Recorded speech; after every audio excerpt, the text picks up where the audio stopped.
So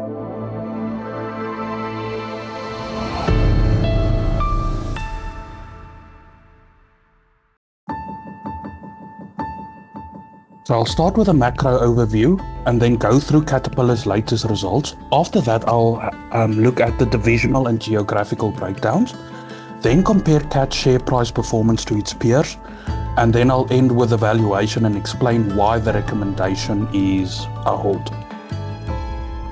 So before going into the macro, I want to anchor the business model. Caterpillar is not only a construction equipment company anymore.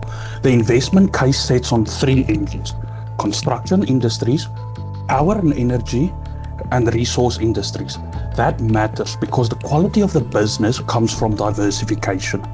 Construction gives near-term volume. Power and energy gives the strongest secular growth angle. Resource industries provide long duration mining and critical minerals exposure.